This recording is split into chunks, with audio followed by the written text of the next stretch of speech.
Eh bien salut à tous les amis, c'est Romain PC, on se retrouve aujourd'hui pour une nouvelle vidéo, ça faisait longtemps, et dans cette vidéo, eh bien on va continuer le Java Aquarium, donc en JavaFX.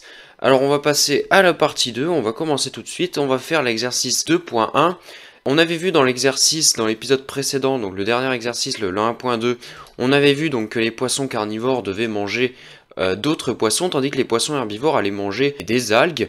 Et jusque là, à part les classes poissons carnivores et herbivores qui avaient du coup deux comportements différents pour la même fonction manger, c'était à peu près tout. Et bien là, on va faire donc l'exercice 2.1 qui dit réellement comment va se passer l'action de manger et pas juste afficher machin à manger. À chaque tour, tous les poissons vont manger. Donc ça, on l'avait déjà fait en fait. Si vous allez dans l'aquarium, vous voyez qu'on a déjà dans la fonction passée qui correspond à un tour, on avait déjà pour chacun des poissons dans la liste de poissons, on le fait manger, donc avec la fonction .manger. Bon, alors quand les poissons on commence à manger quelque chose, ils le terminent, c'est-à-dire qu'en fait que le truc qu'ils vont manger, l'algue ou le poisson va disparaître tout simplement. Alors bien sûr un poisson peut pas se manger lui-même, bien sûr quand il n'y a plus rien à manger, bah il n'y a plus rien à manger, et donc il faudra arrêter ne pas les faire manger. Et lorsqu'un poisson a été mangé, il ne peut bien sûr pas manger dans le tour qui va suivre, et même dans les tours d'après, vu qu'il a disparu. L'ordre dans lequel on mange, savoir si qui mange avant qui est aléatoire, et puis surtout aussi qui on va manger, donc on va choisir aléatoirement une algue ou un poisson qu'on va manger tout simplement. Alors on va commencer tout de suite.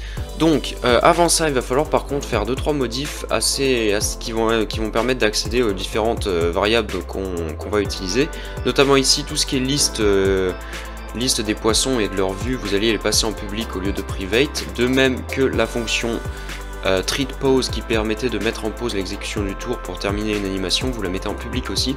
Ce qui peut être pratique, c'est que quand on a le poisson view, on pouvait accéder aux poissons contenus dans le poisson view vu que le poisson est passé en paramètres, mais on va faire aussi l'inverse, la possibilité de récupérer le poisson view depuis un objet poisson. Donc vous créez une variable private poisson view dans la classe poisson. Vous faites bien sûr leur getter et setter comme ceci, et dans poisson view vous pensez, alors par défaut hein, vous l'initialisez à nul, et dans poisson view ensuite vous pensez à faire .setPoissonView pour le poisson et vous lui mettez le poisson view en question. Donc this en l'occurrence lors de la création du poisson view. On va commencer tout de suite par manger des algues vu que c'est un petit peu plus simple. Donc qu'est-ce qu'on va faire tout d'abord? Alors tout d'abord, on va créer un objet, on va créer un objet aquarium qui va permettre de stocker l'aquarium comme ça. Ce sera, voilà, on n'aura pas besoin de faire toujours main.getAqua, donc aqua est égal à main.getAqua, on le fait une seule fois. Voilà, ce sera plus pratique. Ensuite, on va mettre une condition qui va permettre de savoir si oui ou non il reste des choses à manger, tout simplement. Donc, ça, on va le laisser ici. Donc, si il reste des choses à manger, alors on va faire toutes les actions de manger. Et ensuite, on va arrêter la fonction avec un return. On pourrait faire un if else aussi, ça marcherait aussi. Et s'il n'y a plus rien à manger, du coup, eh bien, on va marquer, hop, this.getNon, hop, n'a plus rien à manger, tout simplement. Alors, ensuite, bien sûr, on va faire en sorte qu'il puisse, donc la possibilité de manger, donc on va l'afficher aussi. Donc, à manger une algue, tout simplement. Et la condition en question, ça va être si il reste des algues à manger, donc si aqua point algue list, hop là, donc les algues qu'il y a, point size, donc la taille de cette liste, et bien sûr strictement supérieur à 0, tout simplement. Alors, va falloir tout d'abord choisir quelle algue on veut manger, donc pour ça on va créer la fonction aléatoire. Donc tout d'abord on va créer un objet random qui va permettre de récupérer cette valeur aléatoire. Voilà, et ensuite il suffit de faire, on va mettre int i, ça va être l'indice en fait de l'algue qu'on va manger, int in qui va être égal à r.nextIn, donc on va générer un entier compris entre 0 et la valeur qu'on va lui mettre en paramètre, à savoir eh bien la taille, donc le nombre d'algues, donc entre 0 et le nombre d'algues non inclus. Donc ça donnera bien un indice aléatoire dans cette liste algue list. Donc voilà, on s'est décidé sur qui on allait manger, et bien maintenant tout simplement, eh bien on va le manger. Donc pour ça, il va falloir tout d'abord lancer une animation de déplacement. Du coup, on va pas vraiment le manger, mais au moins on va aller se rendre vers l'algue à manger en question. Donc pour ça, on va utiliser la méthode GoTo qui permettait de lancer une animation. On va la lancer sur le poisson en question. Donc this.get, on va récupérer son poison view parce que c'est le poison view qui utilisait la méthode GoTo. .goto comme ceci, et on va lui demander d'aller, on va récupérer la vue en fait, l'affichage de l'algue dans l'interface de l'algue sélectionnée pour être mangée, donc savoir l'algue ici i. Voilà, .get layout x pour récupérer ici sa coordonnée x. Et puis on va aussi faire la même chose pour la coordonnée y, et puis pour qu'on ait plus l'impression qu'il va dans les algues, on va rajouter, on va le faire descendre de 150 pixels pour être à peu près au milieu de l'algue. Alors bien sûr, lorsqu'on lance une animation, il faut mettre en pause l'exécution parce que ça va être une modification graphique. Donc il faut penser à mettre en pause l'exécution. Pardon, pas ici. Il faut penser à mettre en pause l'exécution donc en faisant aqua.treatPause tout simplement. Et voilà, comme ceci. Donc je propose de lancer le programme pour voir un petit peu ce que ça fait pour l'instant. Vous voyez que les poissons, tour à tour, les poissons herbivores seulement se jettent vers des algues. Et pour l'instant, ils ne les mangent pas. Et donc on va faire ça tout de suite. Alors pour déclencher la disparition et donc l'action de manger vraiment graphiquement parlant, et puis même en matière de données dans les listes, eh bien on va tout simplement faire parce qu'à mon avis on aura besoin encore de ce genre de fonction, donc on va aller directement faire appel à supprimer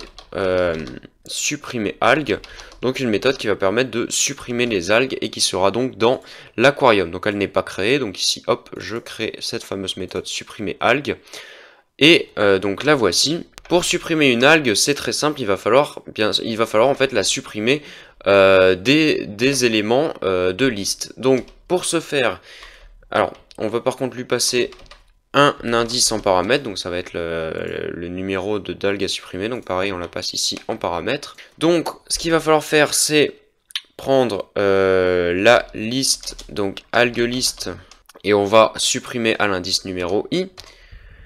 Et pareillement, on va aussi faire algue view list .remove à l'emplacement i aussi. Ensuite de quoi il va falloir bien sûr supprimer l'affichage, parce que là vous voyez que je vais vous montrer, hein, vous voyez que ça fonctionne, les algues sont mangées petit à petit. Par contre elles sont toujours affichées. Et vous voyez d'ailleurs que le nombre d'algues ici diminue, et là ça y est, il y a 0 algues. Donc là il n'y a plus personne qui peut rien manger parce qu'ils ont toutes été mangées. Par contre graphiquement elles sont toujours là. Donc il va falloir penser à les supprimer du groupe de composants, donc en l'occurrence this, vu que l'aquarium méritait du groupe. Donc this.getChildren, hop, comme ceci, .remove. Et c'est là qu'il va falloir récupérer la référence en elle-même de l'objet. On peut pas dire un indice comme ça parce que l'indice, l'endroit à quel indice il est dans la liste de composants graphiques, on sait pas trop où elle est l'algue.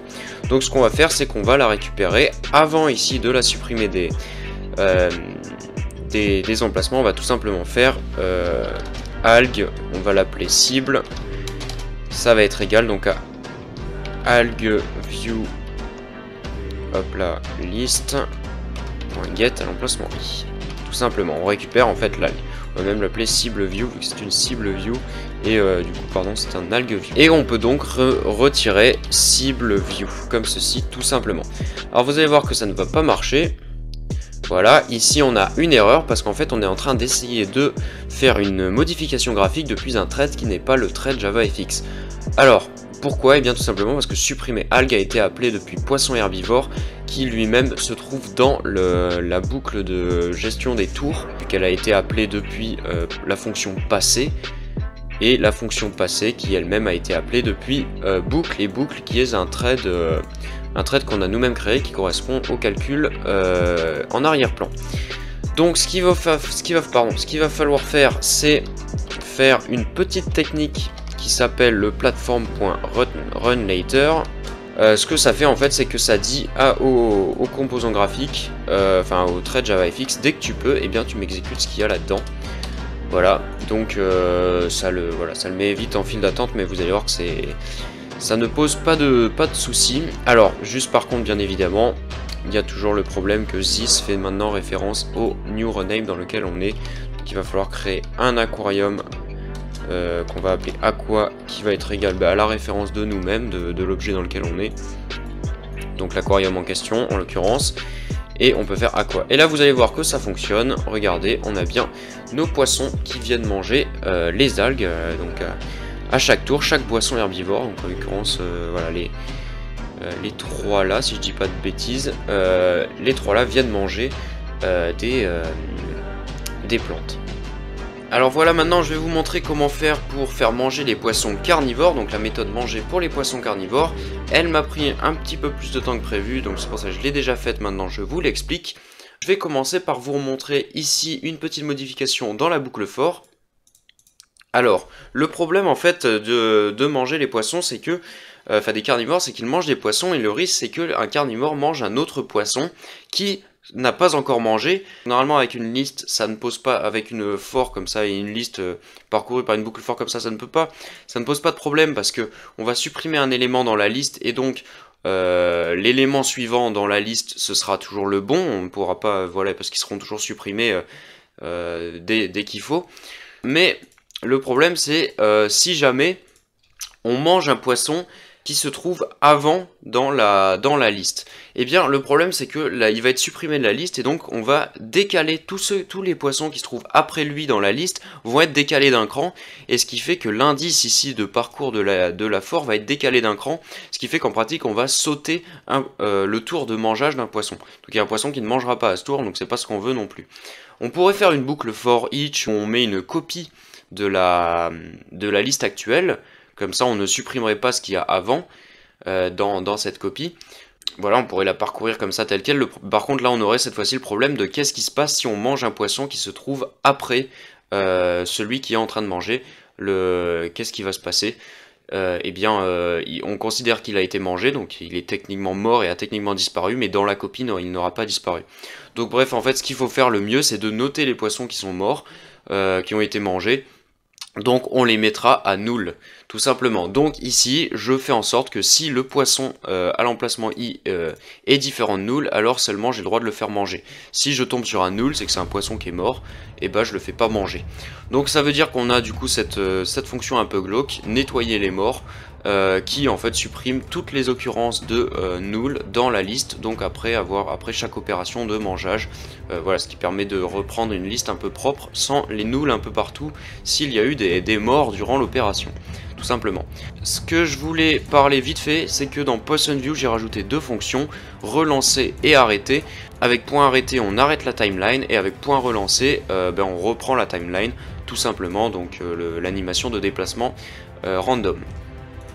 Voilà, ce sera bien pratique. Alors, la fonction manger pour les carnivores est à peu près la même que pour les herbivores, avec quelques différences. La différence majeure, en fait, c'est tout ça. C'est le fait qu'il faut tirer au sort un poisson qui n'est pas soi-même et qui n'est pas un mort, on va le voir. Alors pourquoi qui n'est pas soi-même? Parce que voilà, on ne peut pas s'auto-manger. Donc si jamais on se tire au sort soi-même, eh bien il faut refaire un tirage. Voilà. Donc, juste ici, la condition est un peu différente. Ici, on teste s'il reste des trucs à manger. Donc, on fait le nombre de poissons dans la liste, moins le nombre de nuls qu'il y a dans la liste. Donc, en fait, on soustrait ceux qui sont déjà morts. Donc, le nombre de poissons restants, il doit être strictement supérieur à 1 et non pas 0. Parce que s'il reste qu'un seul poisson, eh bien, ça veut dire que c'est le poisson qui est en train de manger. Donc, il a plus personne d'autre à manger. Je dis bien personne d'autre.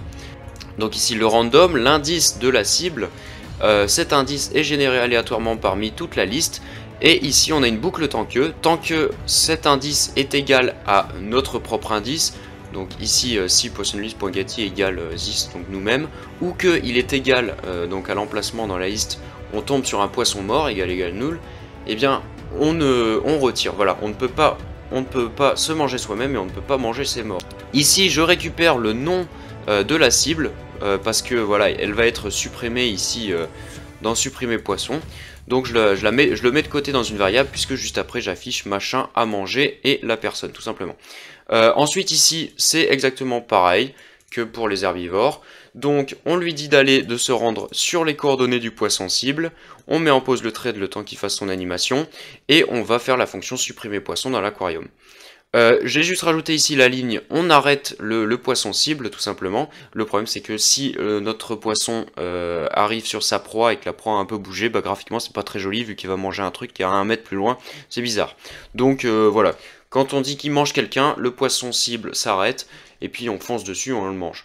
La fonction supprimer poisson c'est la même que la fonction supprimer algue. En fait, pour cette partie-là et celle-ci, surtout celle-ci, voilà, donc vous remplacez là où il y a marqué algue, vous remplacez par poisson. Voilà, on récupère le poisson view. Par contre, ici, petite différence, au lieu de directement les remove des listes, eh bien, on les set à null. Donc là, à l'emplacement où ils étaient dans les listes, eh bien, on met un null. Voilà, on les note comme morts, tout simplement. Voilà, et d'où ensuite le nettoyer les morts. Et ben on va faire un tour de simulation, donc vous voyez que voilà, on a des poissons qui s'entremangent, des poissons qui mangent des algues, il se passe plein de trucs, voilà, et voilà. Donc on va étudier un peu ça. Alors je précise ici que le fait que Yvonne soit coincé en haut, c'est normal, c'est parce que ici on est bloqué dans le trait de pause. Ça ce sera le genre de truc à améliorer. Alors on va étudier un peu, donc vous voyez qu'ici au tour 1 on a Bernard qui mange une algue, Jean qui mange une algue, Yvonne qui mange Bernard, donc qui a déjà mangé son algue, hein. Mélodie qui mange Johnson, Johnson on l'a pas vu encore, Baptiste qui mange une algue, et en fait Johnson était le dernier poisson à être ajouté, voilà ici le thon mâle, et donc Johnson ne peut manger personne vu qu'il a déjà été mangé. Donc il reste 4 poissons et 7 algues, on se retrouve avec Jean qui mange une algue, Bernard a été mangé donc il ne mange pas ce tour là, il n'existe plus, il est mort depuis un tour.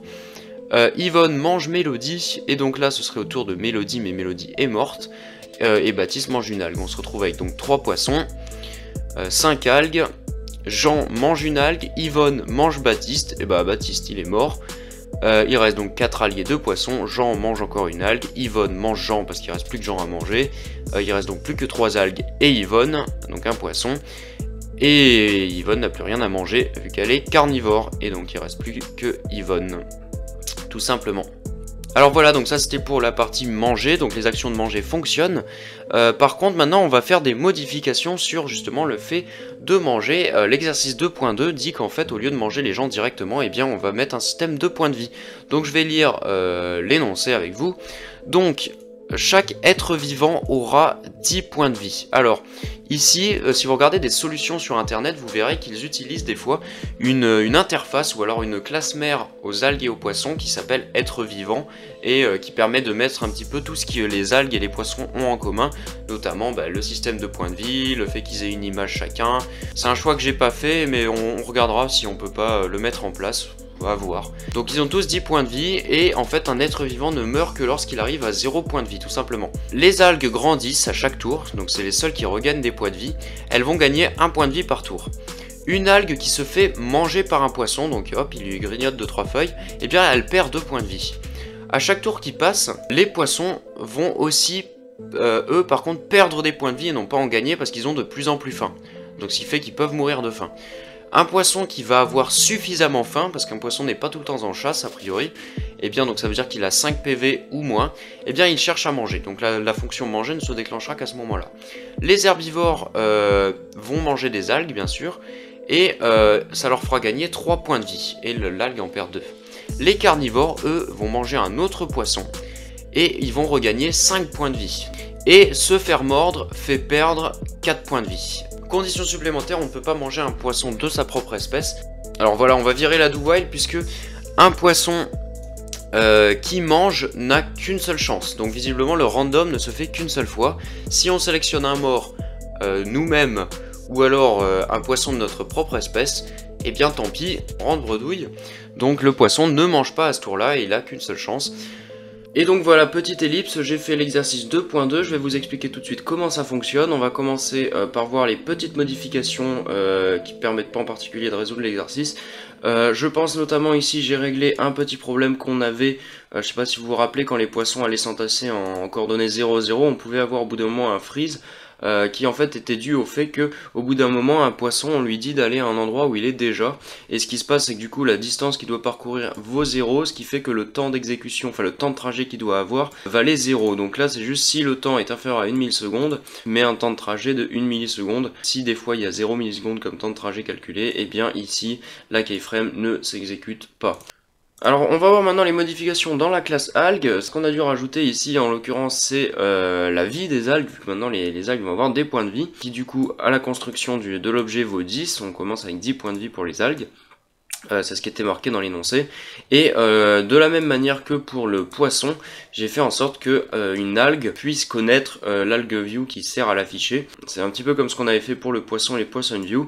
Donc pareil ici, l'algue view commence à null et en bas vous rajoutez cette algue view ici et get algue view. Pour ce qui va être de la vie, on va donc avoir ici, bon vite fait vie qui permet, qui est un getter, hein, je l'ai pas appelé get vie, mais qui permet de récupérer le nombre de points de vie.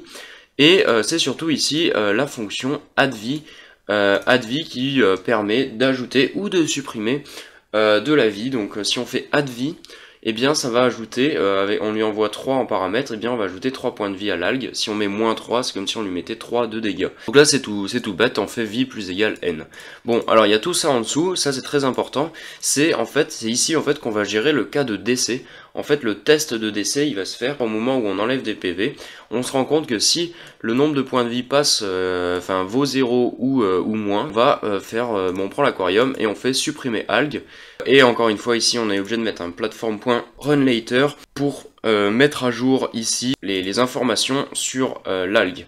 On va en parler d'ailleurs tout de suite de ce point UpdateView info et tout ça. Parce que du coup de ce côté-ci on avait déjà ici l'algue associée à l'algue view. Par contre on va créer ici, je sais pas si vous avez vu, une label info, hein, donc les petits labels qui nous servaient d'affichage, qui va permettre en fait d'afficher la vie de l'algue. Je vais d'ailleurs vous montrer comment ça fonctionne, hein. Vous voyez que quand je mets la souris sur les algues, vous voyez, bon là j'en ai généré que 2, vous voyez bien que les algues on peut voir leur point de vie. Donc ici le label info qui sert à afficher les points de vie se trouve ici. Normalement le voilà ici, donc ici on va avoir une VBox qui va servir à stocker les infos. Donc on crée le label info et à la VBox on ajoute le fameux label info qui sert à afficher la vie. Et à la construction, voilà, on fait update info machin. Et c'est ici donc que la souris rentre dans this, donc dans l'algue view en l'occurrence. Donc dès qu'on met la souris sur l'algue, et bien les infos sont visibles et sinon elles le sont plus. Voilà, dès qu'on sort la souris de la zone, c'est exactement comme pour le poisson view. Et ici le bloc update info comme pour le poisson view, hein. En fait, ça permet de rafraîchir les valeurs, encore une fois, ça permet de rafraîchir les valeurs des informations affichées dans les petits labels violets. Là.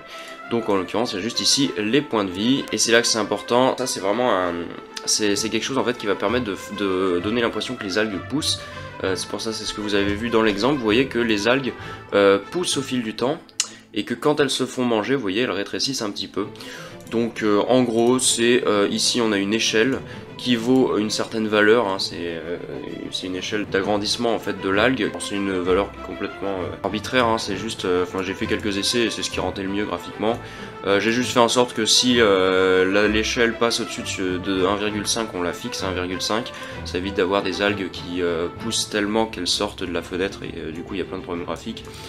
Voilà, et vous faites vous agrandissez avec la fonction setScaleY qui permet d'agrandir en hauteur la vue, donc en l'occurrence l'image view qui sert à afficher l'algue. Et voilà, il faut juste aussi lui faire une petite translation parce que l'agrandissement se fait de manière proportionnelle. L'algue a grandi, en fait elle est plus grande en haut, mais elle dépasse aussi en bas de l'écran, donc il faut la remonter un petit peu. Donc c'est pour ça qu'ici on a un petit calcul pour la remonter, pour faire en sorte que le pied de l'algue reste bien au fond de l'aquarium. Bon, alors on va parler maintenant du poisson. Le poisson c'est la même chose, on lui a rajouté ici le système de vie qui commence à 10 de base. Et ici on a exactement la même fonction que pour les algues. Donc voilà, j'en parle pas plus. Alors dernier élément, je ne sais pas si vous avez remarqué, mais l'exécution est beaucoup plus propre, et notamment quand j'appuie sur espace, j'ai une mise en pause. Donc les poissons continuent de bouger de manière aléatoire, mais l'exécution des calculs s'est arrêtée. Et dès que je rappuie sur espace, ça va reprendre. Dans le main du coup, ici, j'ai dû rajouter en l'occurrence voilà, le pose label, donc tout ce bloc là, en fait tout ça, ça permet de créer donc le fameux bloc rouge où il y a marqué pause, et lorsque j'appuie sur espace, donc il y a un booléen qui permet de savoir si oui ou non on est en pause, et lorsque j'appuie sur la touche espace, et bien ce bouton pause devient visible, ou s'efface une fois qu'on quitte le mode pause, et puis surtout ici dans l'aquarium, l'objet aquarium, notre instance aquarium, il y aura un booléen pause aussi, voilà, et c'est surtout ici que c'est important, si on quitte le mode pause, eh bien il faut relancer l'aquarium parce que vous allez le voir, lorsqu'on passe en mode pause, en fait l'aquarium on lui fait un trait de pause, on lui demande d'arrêter les calculs. Et bien nous voilà enfin donc dans la partie aquarium, on va parler donc encore une fois de ce booléen pause vite fait, c'est juste ici que la modif a été faite. Donc dans le run, au début du tour, vraiment au tout début, avant même de faire les calculs du tour, ici si on est bien en pause, donc le booléen pause est activé, trait de pause, voilà, ça coupe. Alors je voudrais vite fait parler de ce bloc là que j'ai rajouté, en fait il permet d'éviter, en fait on sait jamais, c'est juste au cas où par exemple il n'y a plus grand chose à simuler, plus beaucoup d'animations à faire, on se retrouve avec une fréquence de tours, c'est-à-dire que les tours se déroulent très vite, donc tour 1, tour 2, tour 3, une fréquence incroyable. Le problème c'est que JavaFX risque de ne pas suivre l'affichage des petits labels tour 1, tour 2, etc. Donc j'ai juste rajouté ce bloc qui permet en gros de donner une valeur minimale d'une demi-seconde en fait à un tour.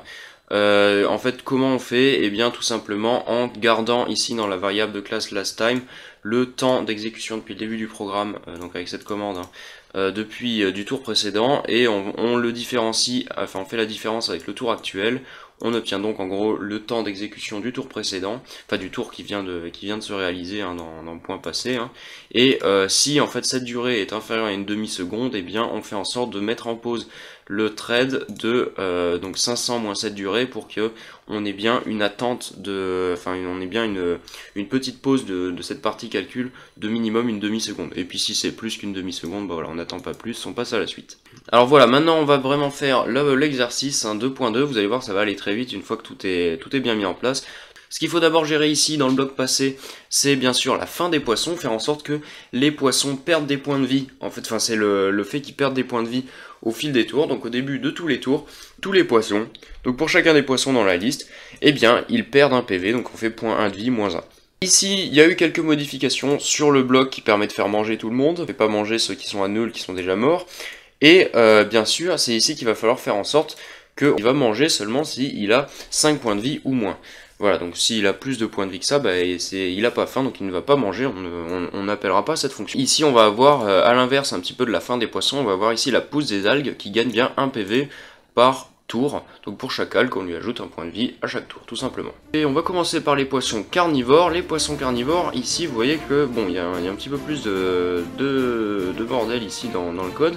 On a toujours ici la même condition, si il reste des trucs à manger. On va générer le random, et je sais pas si vous voyez ici, mais en gros, il va falloir faire en sorte que, enfin je sais plus si vous vous rappelez, mais dans l'énoncé, c'était marqué que finalement, ils ont le droit qu'à une seule chance. Donc, la boucle tant que n'était pas utile, dans le sens où si le random disait viens je me mange moi, et bah tant pis.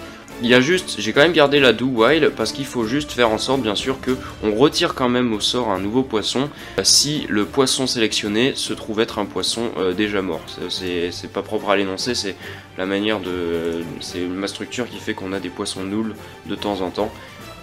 C'est ceux qui viennent de mourir dans le tour, rappelez-vous.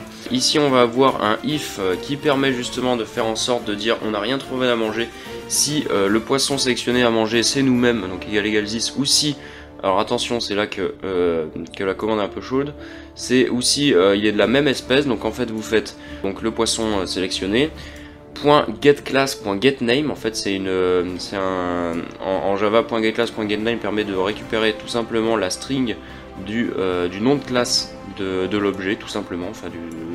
Donc typiquement ça va choper le sous-genre, donc bar, carpe, mérou, etc.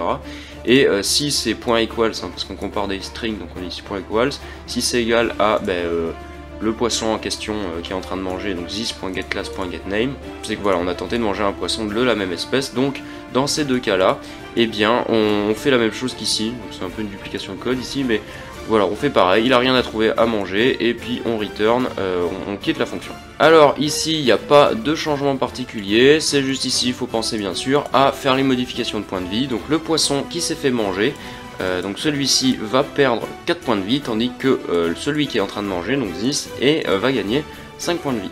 Quant au poisson herbivore, c'est beaucoup plus simple puisque il y a juste ces deux blocs qui ont été rajoutés. Donc l'algue en question perd 2 points de vie, celle qui s'est faite manger, tandis que le poisson qui vient de manger récupère 3 points de vie. Donc voilà, c'était tout pour cet épisode. Dans le prochain, on commencera la partie 3 où on va commencer à parler de reproduction des poissons. Allez, salut à tous!